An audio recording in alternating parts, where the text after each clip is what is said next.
욥기 두 번째 시간입니다. 두 번째 시간이고요. 욥기를 끝내야 되는데 약속대로 오늘 우리에게 어떤 말씀을 주시는지 듣기를 원합니다. 욥기 35장 4절부터 8절 말씀입니다. 엘리후가 욥에게 하는 말이고요. 내가 그대와 및 그대와 함께 있는 그대의 친구들에게 대답하리라. 그대는 하늘을 보라, 우러러보라. 그대보다 높이 뜬 구름을 보라. 그대가 범죄한들 하나님께 무슨 영향이 있겠으며 그대의 악행이 가득한들 하나님께 무슨 상관이 있겠으며 그대가 의로운들 하나님께 무엇을 드리겠으며 그가 그대의 손에서 무엇을 받으시겠느냐. 그대의 악은 그대와 같은 사람에게나 있는 것이요 그대의 공의는 어떤 인생에게도 있느니라. 아멘. 성도 여러분, 여러분이 믿는 하나님은 사랑이시고 여러분을 긍휼히 여기시는 분이십니까? 그렇다면 그런 하나님을 믿는 사람들에게 고난이 없습니까? 고대 근동 우스라고 하는 지역에 욥이라는 이름의 남자가 살았습니다. 우스가 과거에 어디에 있었는지 정확히 말하는 학자들은 없습니다. 그러나 한 가지 확실한 것은 우스는 팔레스틴 약속의 땅 안에 있는 것이 아니라 그 외의 지역 어디엔가 있었던 이방인의 땅이라는 것입니다. 1장 8절을 보시면 하나님은 욥을 최고로 온전하고 정직하여 하나님을 경외하며 악에서 떠난 사람이라고 칭찬하고 계십니다. 에스겔은 이러한 욥을 의로운 사람이라고 이야기했고요. 그리고 지난주 말씀드렸던 것처럼 야고보 사도는 인내를 이야기할 때에 손꼽는 가장 최고의 인내의 거장이라고 소개합니다. 이스라엘이 아닌 이방 땅에 하나님을 이처럼 두려워하고 섬기며 의롭기 위해서 애쓴 사람이 있었네요, 여러분. 자, 이런 사실에 대해서 좀 의식이 있는 유대인들이라면 창피해했을 것이에요. 각성했을 것입니다. 아니, 하나님께서 믿음이 있는 사람이라고 칭찬하시는, 최고의 사람이라고 칭찬하는 사람이 이스라엘 안에 있는 것이 아니라 이스라엘 밖에 있네 라고 하면서 말입니다. 우리 역시 교회 밖 사람들이 더 온전하고 더 착하고 선하다라는 이야기가 들린다면 우리 역시 깨어야 할 것입니다. 노예에서 우리 그 교단에서 보낸 책자가 어저께 하나가 왔는데 그 겉표지에 보니까 이렇게 나오더라고요. 사랑을 말하지만 말고 사랑을 실천해라 라고 그렇게 표지에 사람들이 피켓 들고 교회 앞에서 시위하는 것이 있더라고요, 여러분. 이방 땅에 사는 욥이 최고의 신앙인이라는 하나님의 칭찬은 하나님은 이스라엘이라는 땅, 예루살렘 성전이라는 곳에 갇혀 계시는 분이 아니요, 어디든 계시는 분, 이스라엘 사람들 외에 다른 사람들도 구원하시는 분이심을 선포하는 거예요, 여러분. 욥을 찾아온 친구들을 보아도 그들의 출신을 살펴보니까 하나같이 이방인들입니다, 여러분. 욥기에 등장하는 사람들 가운데 엘리후를 빼고는 다 이방인들이에요, 여러분. 그런데 그들이 하나님에 대해서 깊이 있게 알고 있고 하나님을 믿는 그 믿음을 가지고 서로 토론하고 논쟁을 하고 있다는 것이죠, 여러분. 엘리바스는 대만 사람입니다. 에돔 족속이라는 거예요. 빌닷은 수아 사람이라고 소개되는데요. 수아가 누구냐? 사라가 죽은 후 아브라함이 후초로 들인 여자가 그두라인데 그두라의 후손으로 추정됩니다. 그두라에게서 아브라함은 6명의 아들을 낳는데요. 그 아들을 전부 다 가나안 땅에서 내쫓아버립니다. 약속의 땅에서 내쫓아요. 그러므로 빌닷은 누구인가? 이 사람 역시 이방 사람이라는 것을 알 수 있죠. 소발은 나아마 사람이라고 합니다. 암몬의 후예입니다. 자, 이 세 명의 친구들 모두 이방인들이지만 이방 지역에 사는 사람들이지만 그럼에도 불구하고 하나님에 대해서 알았고 하나님을 향한 각자의 믿음을 가지고 있었다는 것이에요. 그러니까 하나님을 믿는 사람은 약속의 땅 안에만 있었던 것이 아니라 약속의 땅 밖에도 있었다는 것이죠.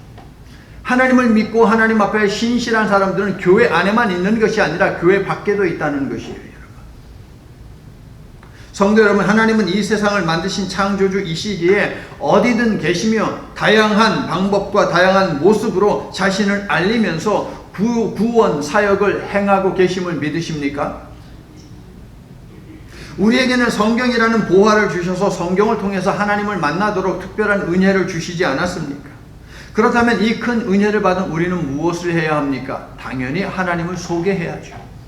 다른 사람들은 다양하게 깊이 있게 알지 못하는 그 하나님을 성경을 통해서 우리는 만나고 배우고 찾고 그럴 수 있으니까 더더욱이 하나님을 소개해야 한다는 것입니다. 자, 그렇다면 각자의 삶으로 하나님을 어떻게 소개하느냐라고 하는 숙제가 우리 개개인에게 있는 것이에요. 그렇죠? 여러분은 어떻게 하나님을 소개하고 계십니까? 지난 주일에 이어 오늘 함께 나눌 욥기는 고난의 때에 고난에 대해서 어떻게 반응하며 살 것인가에 관한 질문을 시공을 초월해서 옛날 욥이 살던 시대의 사람들, 그리고 오늘 이 시대를 사는 사람들, 그리고 다가오는 우리의 후손들, 그들에게 질문을 던지고 있다는 것이죠. 하나님을 믿는 사람이라면 고난이 피해가는 것 아니죠.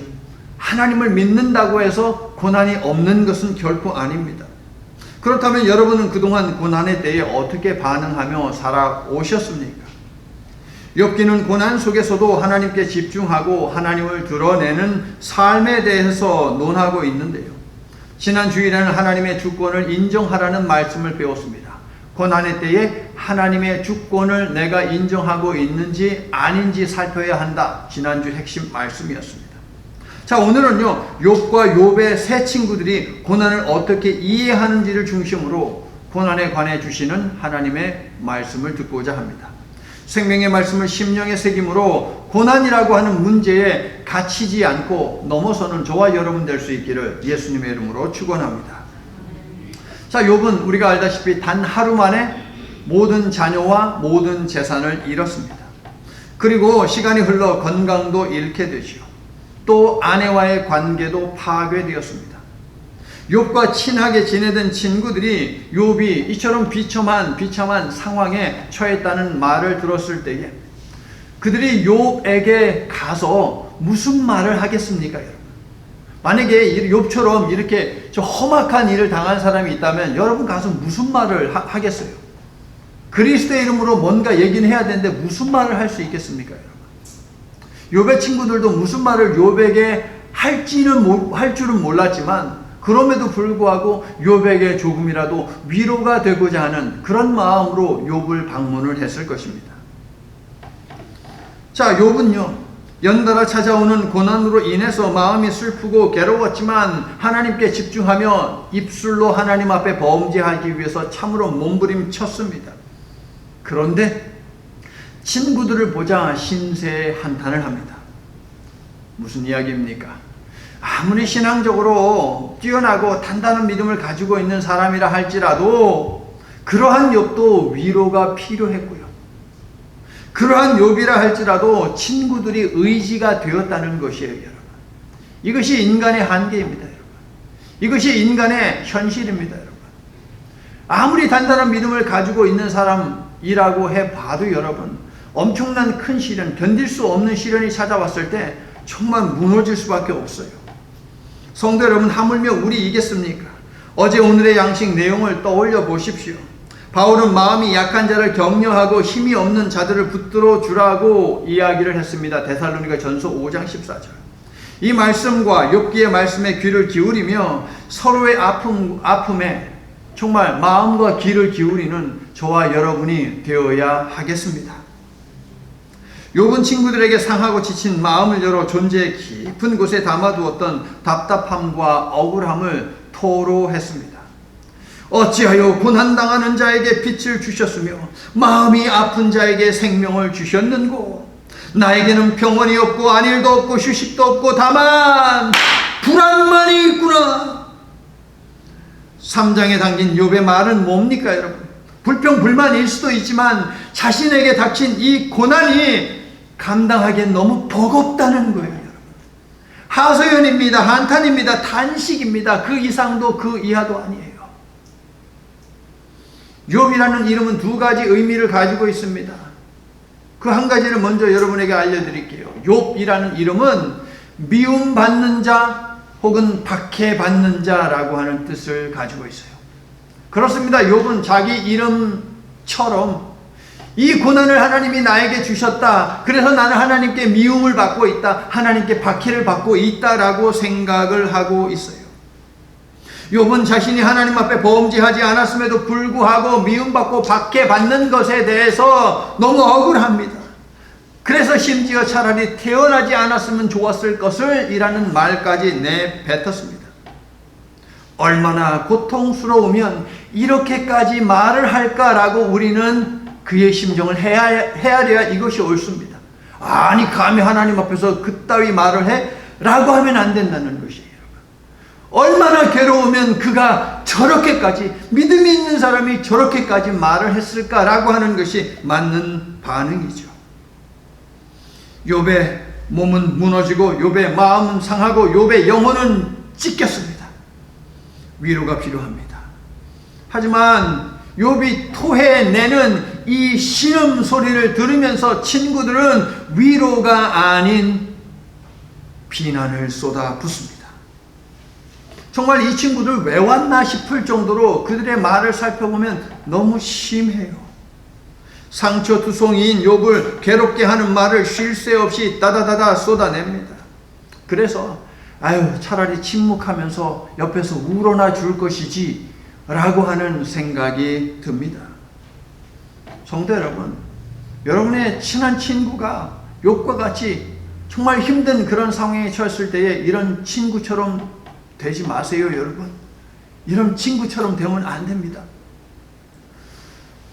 어떤 성도가 병원에 입원해 있는데 제가 존경하는 차 목사님이라고 하는 분이 계신데, 차원택 목사님, 그분이 신방을 갔습니다. 신방을 갔는데 권사님이 한 분이 같이 이렇게 왔어요. 왔는데 아파 있는 병상에 있는 분을 보면서 한다는 말이 무엇이냐?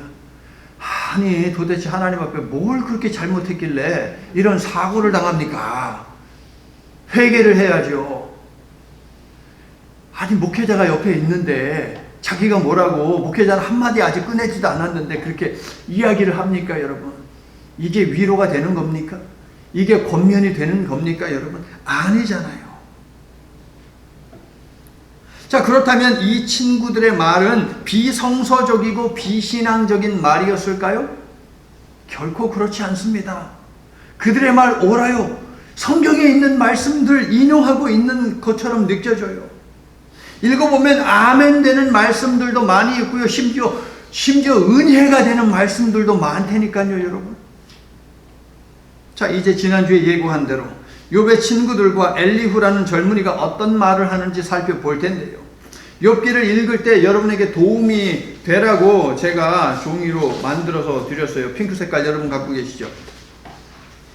여러분 성경책에 꼽아 넣으셔가지고서 욥기를 읽거나 할 때에 보시면 큰 도움이 되실 것입니다. 참고하시고요. 자, 욥의 친구들을 만나기 전에 그들에게 제가 먼저 하고 싶은 말이 있어요. 좀 센 말이에요. 무슨 말이냐면, 절 보셔야 돼. 뚫린 입이라고 함부로 말하지 마라. 욥의 친구들에게 하고 싶은 말이에요. 먼저 엘리바스예요. 전체적으로 볼 때 엘리바스는 무엇을 비난하느냐? 욥이 하나님의 징계에 대해서 원망하는 것을 보고 그를 비난합니다.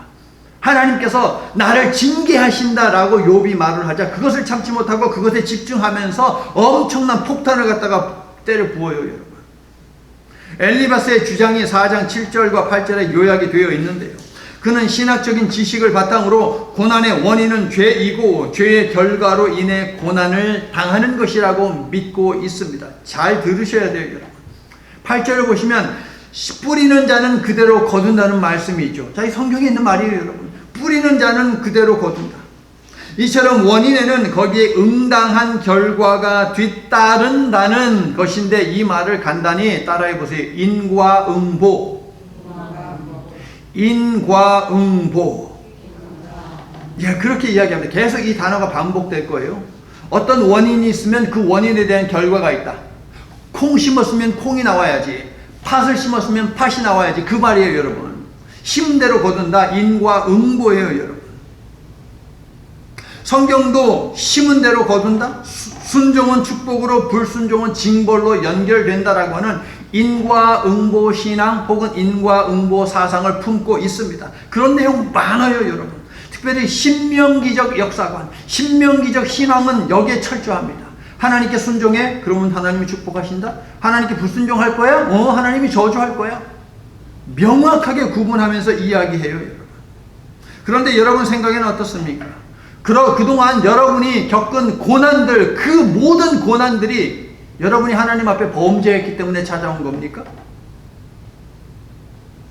엘리바스는 악인에게는 벌을 주고 의인에게는 축복을 주시는 공의로우신 하나님이 까닭 없이 이유 없이 선한 사람에게 고난을 내리실 리 없다고 말합니다, 여러분. 예배 잘 드리고 가는데 교통사고가 났다고 한번 가정을 한번 해봅시다, 여러분. 그 사람이 뭐 잘못했습니까? 아니죠. 운전자가 음주운전을 해가지고서 나를 쳤단 말이에요, 여러분. 이유 없잖아요. 까닭 없잖아요. 내가 벌어진 일에 대한 책임이 없잖아요, 여러분. 성도 여러분, 하나님은 선한 사람에게는 고난을 내리지 않는 분이신가요? 이 말이 맞다면 세상에 고난당하는 모든 사람들은 악한 사람들이에요.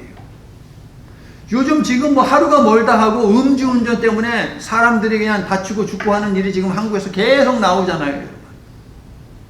아니, 대낮에 술을 먹고서 뭡니까? 전봇대 같은 거 있잖아요. 그것을 그냥 받았는데 그게 넘어져가지고서 그 옆에 엄마가 안에 햄버거 사러 갔는데 햄버거 사러 간 엄마 기다린다고 꼬마애가 있었는데 거기 그냥 깔려서 애가 죽었어요, 여러분.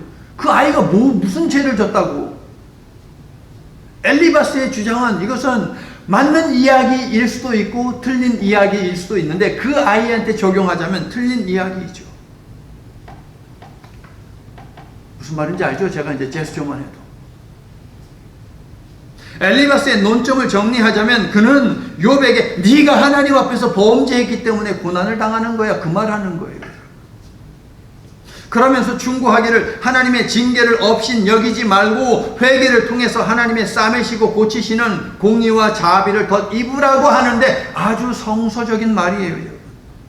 제가 5장 17절과 17절에 있는 말씀을 읽어 드릴 텐데요. 분명 위로와 힘이 느껴지실 것이에요.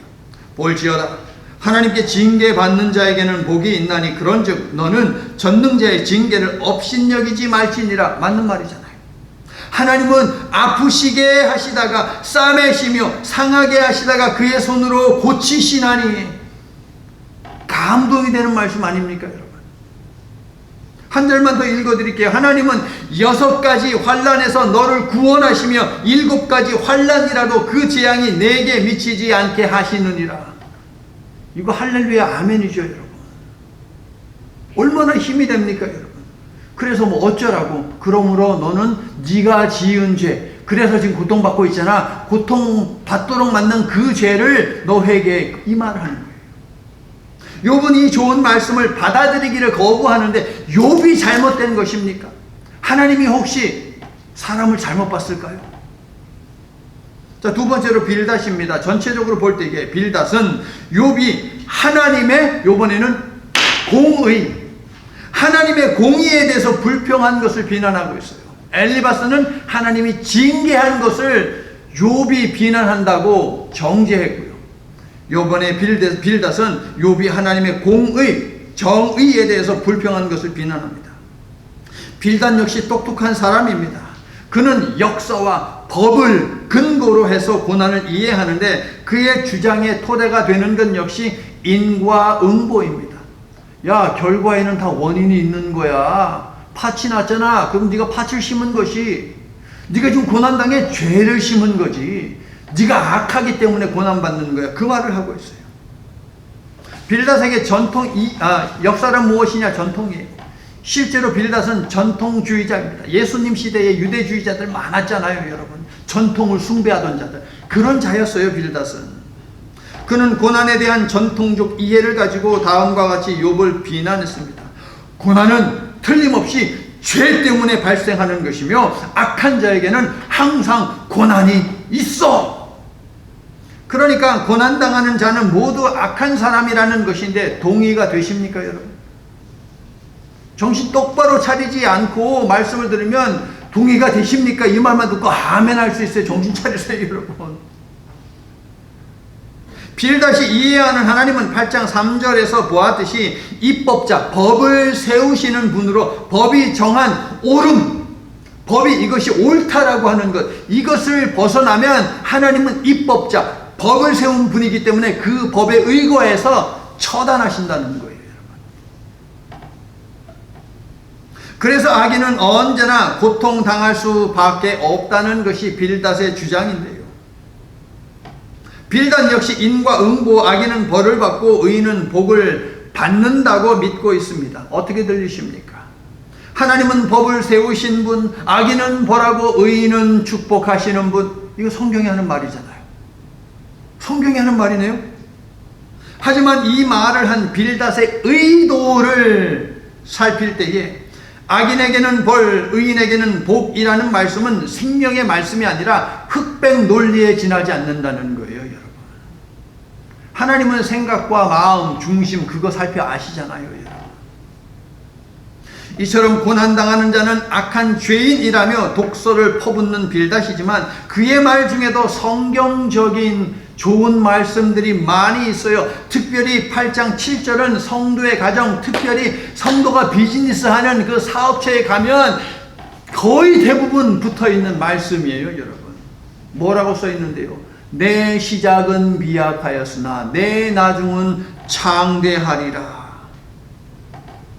혹시 오늘 하셨어요? 빌닷의 이 말은요, 욥을 정죄하며 회개를 촉구하는 말이에요. 자, 그렇다면 사업체에 혹시 이게 있으면 이거 오늘 가서 당장 떼내야 할까요, 여러분? 아니요. 떼낼 필요 없어요, 여러분. 이 말을 하면 안 됩니까? 아니요. 해야죠. 욥의 친구들이 하는 여러 말들을 사랑과 겸손을 담아 하면 돼요, 여러분. 그들은 올바른 말을 했지만 그 올바른 말을 하는 그들의 마음이 틀려먹었어요, 여러분. 이것이 문제라는 것이죠. 입으로 하나님의 말씀을 줄줄줄줄 외워요. 여전히 그것은 하나님의 말씀이죠. 하지만 그 말씀을 내뱉는 그 사람이 잘못되었다고 해서 하나님의 말씀이 틀린 것은 아니에요, 여러분. 이해하시겠어요? 자, 끝으로 소발입니다. 전체적으로 볼 때의 소발은 욥이 이번에는 하나님의 통치에 대해서 불평한다고 하여 원망한다고 하여 그를 정죄하고 비난합니다. 소발은 하나님을 굽은 것을 곧게 하시는 철저한 하나님으로 이해하는데 아주 무례하게 대놓고 욥을 욕합니다. 가장 무례한 자예요.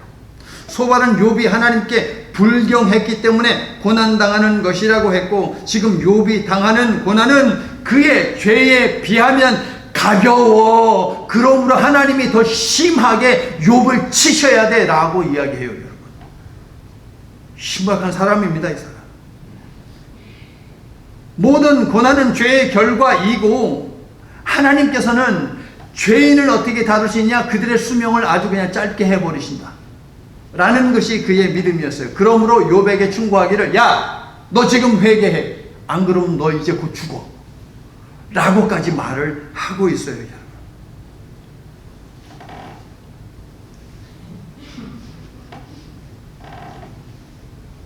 자, 다음은 소발이 한 말이에요. 11장 14절. 내 손에 죄악이 있거든 멀리 버리라. 불의가 내 장막에 있지 못하게 하라. 성경적이죠. 20장 5절. 악인이 이긴다는 자랑도 잠시요 경건하지 못한 자의 즐거움도 잠깐이니라. 아니, 이 말도 맞는 말이잖아요, 여러분. 자, 지금까지 욥의 3명의 친구들이 하는 말을 들어보았는데요, 여러 좋은 말씀들이 욥을 비난하기 위해서 한 말이라는 사실에 당혹스럽지 않습니까, 여러분? 좋은 말인데 새 친구들의 의도가 불손하니 아무리 좋은 말이어도 그 속에는 생명이 아닌 독이 들어있는 것이죠. 그러므로 성도 여러분, 누군가의 말을 들을 때도 가려서 잘 들어야 하고, 특히 누군가에게 말을 할 때에 내가 어떤 심정으로 어떤 의도를 가지고 이야기하는지 개인의 언어와 함께 개인의 마음까지 잘 살펴야 됩니다. 그래서 하나님 앞에서 후회하게 되는 그런 말은 하지 마시기를 예수님의 이름으로 축원합니다. 자, 욥의 세 친구들은 하나같이 첫째, 하나님을 권선징악, 즉 선을 권하고 악을 징계하는 하나님으로 이해를 합니다. 인본주의적인 인과응보 논리로, 그러니까 인간적인 인과응보 배웠죠, 여러분? 인과응보의 논리로 고난을 죄의 결과로 단정지어 말합니다. 셋째, 욥이 죄인이기 때문에 하나님께 징벌을 받고 있다는 입장을 취했고요. 넷째, 욥에게 회개를 촉구했습니다. 다섯 번째, 결론적으로 뭐예요? 자기들은 의롭다는 거예요. 욥은 죄인이고 자기들은 의인이라고 그렇게 말하고 있어요. 그러나 욥의 세 친구들은 중요한 사실을, 하나님의 중요한 성품을 하나 빼먹고 있어요. 뭔데요? 사랑이에요. 하나님은 사랑이시다는 이 사실을 간과하고 있습니다. 성도 여러분, 기억하십시오. 하나님의 정의는 언제나 사랑을 수반합니다. 아시겠어요? 하나님의 정의는 언제나 사랑과 함께 한다고요. 그럼 하나님의 사랑은요? 다 덮어놓고 사랑하고 그런 거 아니에요, 여러분. 하나님의 사랑은 정의 위에 있어요, 여러분. 정의를 토대로 한 거기에 그 위에 사랑이 있다고요. 즉 둘은 뗄래야 뗄 수 없다니까요, 여러분. 왜 그리스도인들에게 사랑만 말하지 말고 사랑을 보여 라고 사람들이 피켓 들고 미국 교회들 앞에 나가가지고서 시위를 하겠습니까? 하나님의 정의와 하나님의 사랑, 이것은 같이 가야 한다라고 세상 사람들이 그렇게 이야기합니다, 여러분. 즉 욥, 나머지 세 명의 친구들 전부 다 이방 교회 밖에 있는 사람들이에요, 여러분. 그들이 하나님에 대해서 이야기하고 그들이 하나님의 사랑과 그들이 하나님의 정의에 대해서 목소리를 높이고 있다? 그럼 교회 안에 있는 믿음의 사람들이 더 정신을 바짝 차려야 한다는 거예요, 여러분. 하나님은 정의의 하나님이시고 하나님은 사랑의 하나님이신데 언제 정의를 사용하실지 언제 사랑을 사용하실지 그것은 온전히 하나님께 달려있는 줄로 믿습니다. 이것이 하나님의 주권이에요, 여러분. 우리를 고난에 집어넣으시든 고난에서 풀어주시든 그것은 하나님의 주권이라고요. 그러면 고난 속에서 우리는 무엇을 해야 하느냐? 이 답을 오늘 우리가 찾아가는 거예요. 자, 세 친구들의 이야기에 대한 욥의 반응이 무엇입니까? 32장 1절을 보시면 모든 논쟁이 끝난 후에 욥의 모습을 이렇게 요약하죠. 32장 1절 보시면 이런 말씀이 있습니까? 욥은 여전히 자신을 의인으로 여겼다.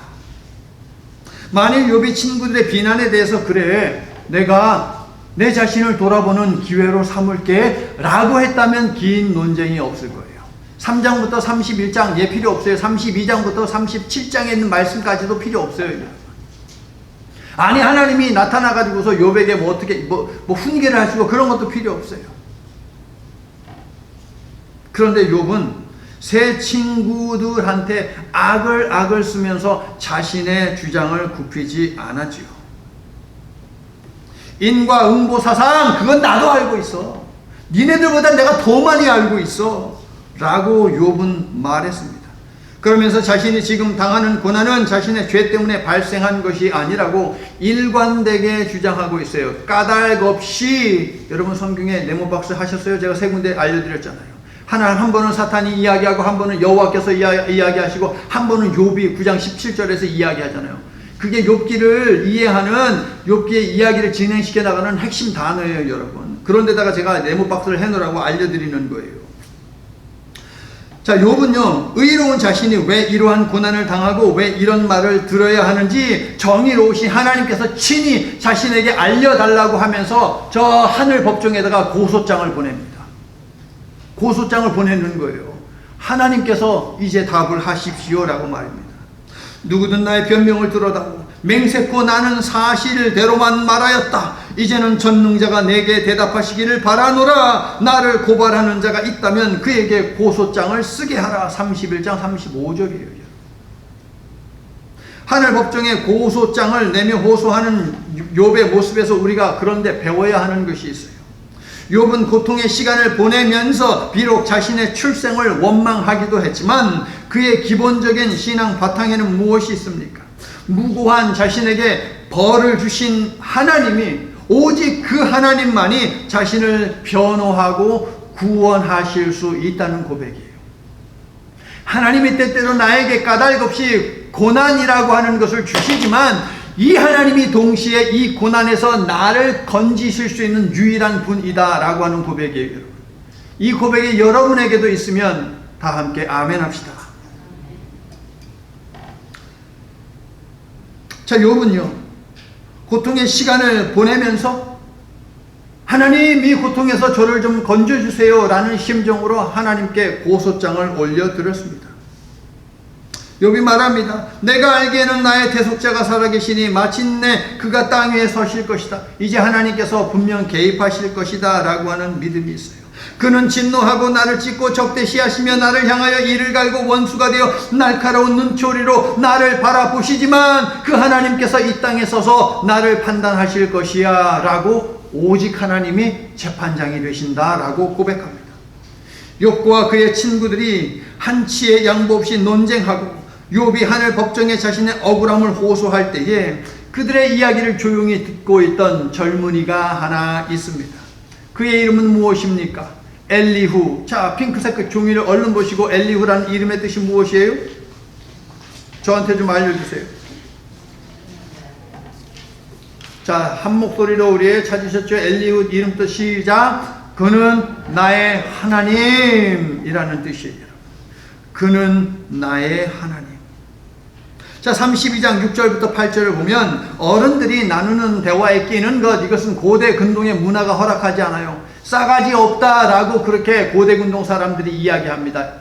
엘리후는 잘 알고 있어요. 그래서 제가 신뢰를 무릅쓰고 어르신들께 한 말씀 올려도 되겠습니까? 하나님이 나에게 말씀을 주시는데 좀 해야 하겠습니다 라고 그렇게 양해를 구한 다음에 세상에나 32장부터 37장까지 1장 연설을 합니다. 하나님보다 얘기를 더 많이 해요. 이 사람이 얘기 제일 많이 해요, 여러분. 자, 오늘 본문은요, 바로 이 엘리후가 한 말인데요. 한마디로 뭡니까? 잘난 체 하는 것을 멈추어라 라는 말이에요. 한 다음에, 이거 말한 다음에 잘난 체 하지 마 라고 말해요. 엘리후는 유다의 후손인데 전체적으로 볼 때에 엘리후는 4명의 논쟁을 통해 무너진 하나님의 공의와 하나님의 주권을 회복시키려고 하고 있습니다. 엘리후는 고난을 어떻게 이해하느냐? 죄인을 정결하게 하시고 교만을 방지하는 하나님의 도구로 이해하는데요. 그렇다면 엘리후에게 하나님은 어떤 분이시냐? 여기다가 제가 정리를 해 놓은 거예요. 하나님은 훈련가가 되신다. 하나님은 교사가 되신다라는 것이 엘리후의 하나님 이해였습니다. 자, 엘리후의 주장을 제가 요약할 텐데요. 이제 여러분들 잘 들으셔야 돼요. 고난을 내가 어떻게 이해를 해야 하는지 잘 들으셔야 돼요. 첫째, 고난을 훈련의 도구로 사용하시는 하나님의 주권에 대해서 인간들은 왈가왈부해서는 안 된다는 거예요. 하나님은 고난이라고 하는 도구를 통해서 사람들을 정결케 하시는데 여기에 대해서 인간들은 왈가왈부해서는 안 된다.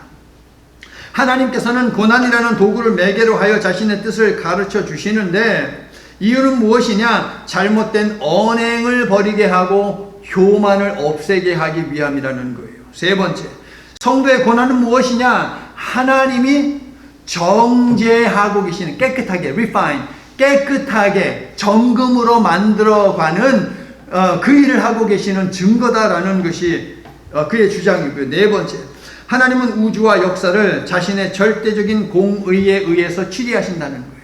하나님이 틀릴 수 없다는 거예요, 여러분. 하나님이 선택한 일이라면 비록 내가 고난을 억울하게 당한다 할지라도 하나님이 옳다는 것을 인정하라 라고 엘리후는 그렇게 이야기를 하고 있습니다. 그렇게 하시겠습니까, 여러분? 어렵죠. 그래도 억울한데. 다섯 번째, 절대적 공의로 치리하시는 하나님의 섭리는 자연현상 속에 드러나 있다는 거예요. 이후 38장부터 하나님이 계속 말씀하시는데, 야, 이거 누가 만들었어? 자, 얘네들이 왜 이렇게 해? 누가 그렇게 하도록 했어? 전부 다 하나님께 집중을 맞추고 있는 거거든요. 자연 현상을 들여다보면 하나님의 일하심이, 주권적으로 일하심이 보인다라고 하는 거예요. 다음으로 여섯 번째인데요. 욥은 자신이 의롭게 행했지만 결국 까닭 없이 고난을 당하니 의롭게 행한 것이 별 의미가 없다라고 그렇게 생각합니다. 우리도 그럴 때 있죠. 내가 하나님을 위해서 나름대로 열심히 헌신하고 봉사한다고 했는데 왜 하나님 나에게 이런 고난이 또 찾아오는 것입니까? 그럴 때 있어요, 없어요? 있잖아요. 없는 분들은 저보다 신앙이 더 좋으신 분들이야. 하나님께 막 이런 마음이 들죠. 속상하고 억울하고 답답하고 막 분노도 일고 그렇죠, 여러분. 욥 역시 마찬가지예요. 내가 지금까지 하나님 앞에서 신실하고 성실하고 의롭게 행한 거 이거 아무 의미 없네. 내가 괜히 했네. 라고 욥이 이야기해요. 거기에 대해서 우리가 바로 알아야 되는데 엘리후는 뭐라고 이야기하냐면 오늘 본문을 통해서 인간의 행위가 하나님 자신에게는 아무런 영향을 주지 않는다는 거예요. 내가 아무리 선한 일 몇 개, 100개, 1000개 했다고 해서 하나님의 사랑에, 하나님의 정의에 크게 지대한 영향을 주느냐? 그렇지 않다는 거예요, 여러분. 그래도 여전히 하나님은 하나님이고, 그래도 여전히 하나님의 정의는 정의고, 사랑은 사랑이라는 것이죠. 무슨 말인고 하면, 구원과 축복은 인간의 선행이 아닌 하나님의 은혜에 달려있다는 거예요. 믿으시면 아멘 합시다. 구원과 하나님의 축복은 하나님께 전적으로 하나님의 은혜에 달려있는 것이지 내가 선하게 뭘 좀 했다고 해서 내가 하나님을 위해서 헌신을 좀 했다고 해서 그래서 그 행동을 보고 하나님이 주시는 것이 아니라는 거예요. 여전히 내가 고난을 당해도 하나님은 사랑이시고 하나님은 정의롭다는 것이죠, 여러분. 동의하십니까? 마지막 7번째로요. 공의를 행하시어 구원받는 자를 구원하시는 것은 하나님의 절대 주권 아래에 있다는 것입니다. 하나님의 구원은 하나님의 주권이고 하나님의 은혜라는 거예요, 여러분. 욥은 이 고난에서 벗어나기를 간절히 소망하고 있습니다. 그런데 자기 자신이 억울함을 다 토해낸다고 해서 기존에 자신이 올바르게 살았던 그 삶을 하나님의 법정 앞에 가지고 왔다고 해서 그거 보시고 하나님이 욥을 구원하는 것이 아니라 오직 은혜로, 왜냐하면 하나님은 사랑이시기 때문에 구원하시는 분이라는 것이죠, 여러분. 아멘. 그래서 저와 여러분이 여기에 있는 것이에요. 사도 바울은 그것을 이신칭의로 우리에게 설명했잖아요. 오직 믿음으로 우리는 의롭다 인정함을 받고 구원에 이른다는 것이죠, 여러분. 엘리후가 주장하는 거하고 동일해요. 엘리후가 한 말들 중 2개만 인용을 해보겠습니다. 36장 15절부터 16절. 하나님은 곤고한 자를 그 곤고에서 구원하시며 학대당할 즈음에 그의 귀를 여시나니 그러므로 하나님이 그대를 환난에서 이끌어내사 좁지 않고 넉넉한 곳으로 옮기려 하셨은즉 무릇 그대의 상에는 기름진 것이 놓이리라 라고 이야기합니다. 37장 23절에서 24절. 전능자를 우리가 찾을 수 없나니 그는 권능이 지극히 크사 정의나 무한한 공의를 굽히지 아니하심이라. 그러므로 사람들은 그를 경외하고 그는 스스로 지혜롭다 하는 모든 자를 무시하시느니라 라고 이야기합니다. 하나님께서 천대 받는 자를 들어 세우셔서 지혜롭다 하는 자를 부끄럽게 하시겠다라고 이야기하시잖아요, 여러분. 그 선택 주권이 누구에게 있다고? 하나님께 있다라고 엘리후는 이야기하는 것이에요. 많고 많은 사람들, 정말 우리보다 잘난 사람들 세상에는 넘쳐나지만 그들이 아닌 우리를 선택하셔서 하나님을 믿게 하신 것, 이것이 바로 은혜라는 사실입니다, 여러분. 그리고 그 일을 하시는 분은 오직 하나님이에요. 인간의 행위를 보고 결정하는 것이 아니라 오직 하나님께서 하나님의 사랑, 하나님의 정의, 이것을 토대로 하여 선택을 하신다라고 하는 것이지요. 곤고와 환난에서 구원하시는 하나님 앞에서 지혜롭다고 하지 말라고, 즉 아까 말씀드렸다시피 잘난 체 하지 말라고 엘리후는 욥과 욥의 3명의 친구들, 총 4명의 사람들에게 이야기를 하고 있어요. 고난에 대한 엘리후의 이해를 바탕으로 하여 제가 추가하고 싶은 것이 하나가 있는데요. 까닭이 있는 고난이든 까닭이 없는 고난이든 성도의 고난 속에는 2가지가 있습니다. 첫 번째, 성도를 향한 하나님의 신뢰가 있어요. 우리를 믿기 때문에 우리에게 고난이라고 하는 것도 맡겨주시는 거예요, 여러분. 하나님의 신뢰가 있습니다. 2번째 뭐예요? 히브리서를 통해서 배웠어요. 먼저 하나님 나라에 간 믿음의 선배들이 우리를 응원하고 있다는 사실이에요, 여러분. 아멘. 이 2가지를 오늘은 여러분 꼭 기억하시기를 바랍니다. 고난이 있습니까? 하나님이 여러분을 믿어요. 여러분이 믿음을 가지고 이 고난을 이겨낼 것을 하나님은 믿기 때문에 여러분에게 맡겨주시는 것이죠. 그런데 그 믿음이 조금 흔들려요. 흔들려서 고난에 엎어지려고 해요. 넘어지려고 해요. 주저앉으려고 해요. 그때 하나님께서 건져주신다는 것입니다, 여러분.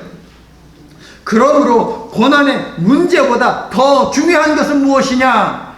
하나님을 향한 믿음입니다, 여러분. 고난의 문제보다 더 중요한 문제, 그것은 믿음의 문제예요, 여러분. 믿음의 문제보다 더 중요한 문제는 없으니 여러분의 모든 삶 속에서 특히 고난의 때에 믿음을 잘 지켜나가는 저와 여러분이 될 수 있기를 예수 그리스도의 이름으로 간절히 축원합니다. 이제 욥이라는 이름의 또 다른 뜻을 말씀드리며 말씀을 마치고자 합니다. 욥은 미움받는 자, 박해받는 자라고 하는 이런 한 가지 의미가 있지만 또 다른 의미는 무엇이냐? 회개한 자입니다. 회개한 자. 회개하는 자예요, 욥은. 이 이름을 이제 욥은 회복을 해야 돼요. 자신의 이름에는 미움받는다, 박해받는다라고 하는 이런 의미도 있지만 그것이 아니라 회개하는 자라는 의미가 있다는 것을 그는 깨닫고 하나님 앞에 무릎을 꿇어야 했다는 것이죠. 하나님은 나에게 관심을 갖지 않고 나는 고난을 당하는구나 하는 느낌을 받을 때 성도 여러분, 그렇다면 우리는 무엇을 해야 할까요? 우리 역시 스스로를 돌아보는 회개의 시간을 가져야 합니다. 지난주에는 하나님의 주권을 인정하고 있는지 물어야 한다고 배웠습니다. 내가 당하는 고난이 까닭이 있는 고난이든 까닭이 없는 고난이든 상관없이 고난의 때에 우리는 하나님 앞에서 우리 자신을 돌아보는 시간을 가져야 할 것입니다. 그리고 죄된 것이 발견되면 회개해야죠. 엘리후에 이은 하나님의 말씀 앞에서 욥은 자신의 혀를 제어하지 못했음을 깨달았습니다. 그래서 40장 4절을 보게 되면 욥은 손으로 입을 가리는 상징적인 행위를 하는데 이 상징적인 행위의 의미는 뭐예요? 반성합니다, 회개합니다 라는 것이에요. 여러분, 욥기의 서론에서 욥은 망했지만 결론에서는 회복을 넘어 성공한 욥의 모습이 소개됩니다. 고난과 불행이 가득한 삶이 기쁨과 행복이 가득한 삶으로 바뀌는 그 과정에 3장부터 무려 41장까지 수많은 비난과 수많은 억울함과 수많은 분노와 수많은 다툼, 그리고 수많은 책망과 수많은 훈계가 있습니다. 그리고 자신의 비천함을 깨닫고 입을 가리는 반성과 회개가 3장부터 41장에 있습니다. 우리 신앙인들의 삶의 과정이에요, 여러분. 성도 여러분, 우리가 성숙의 과정 그리고 해피엔딩으로 가기까지 시험과 고난의 과정이 우리에게도 있고 회개도 수반되어야 한다는 것을 기억하시기를 바랍니다. 성도 여러분, 지금 곤고하고 괴롭습니까? 하지만 어쩌면 좋습니까? 고난은 우리 삶에서 떠나지 않습니다. 이것이 현실이에요. 그럼 어떻게 해야 합니까? 이것이 중요하죠. 고난의 문제에서 신앙의 문제로 넘어가야 합니다, 여러분. 고난의 문제보다 더 중요한 문제가 뭐라고요? 여러분, 오늘 설교 지금 여기 앉아서 거의 40분 동안 듣고 있는데 여기에 대한 답을 찾아가셔야 돼요. 고난의 문제보다 더 중요한 문제, 그것은 믿음의 문제, 신앙의 문제예요, 여러분.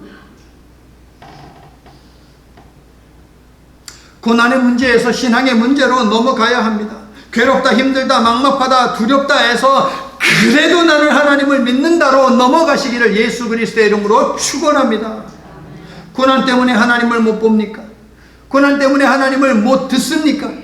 욥이 하나님의 주권을 인정했고 회개했고 하나님과의 관계를 더 두텁게 했고 그 후에 고난의 문제에서 자유케 된 것을 우리는 기억해야 합니다. 이 과정 풍 뛰고 바로 고난의 문제 해결, 그것은 없어요, 여러분. 여러분의 삶이 고난에서 평화로, 마이너스에서 플러스로, 슬픔에서 기쁨으로, 절망에서 희망으로, 불행에서 행복으로 바뀌기를 소망하십니까? 지금 하나님을 향한 믿음이 여전한지 확인하시기를 바랍니다. 고난의 문제보다 신앙의 문제가 더 중요합니다. 이는 살아계신 하나님의 말씀입니다. 아멘. 우리가 고난 중에 아파할 때에 약을 발라주시고 싸매시고 고치시는 하나님, 저마다의 인생을 살아가면서 감당하기 힘든 시련 때문에 흔들리고 넘어지고 좌절할 때가 종종 있습니다. 연약한 저희를 긍휼히 여겨주셔서 연약한 저희들을 붙들어 주시고 일으켜 세워 주시옵기를 하나님 간절히 바라옵고 원합니다. 고난의 때일수록 세상을 다스리시고 내 인생을 인도하시는 하나님의 주권을 더더욱 인정하게 하시며 고난이라는 문제가 아닌 하나님을 믿는 믿음에 더욱 집중함으로 하나님께 우리를 단단히 묶어 매는 믿음의 사람들이 되도록 도와주시옵소서. 예수님 이름으로 기도합니다. 아멘.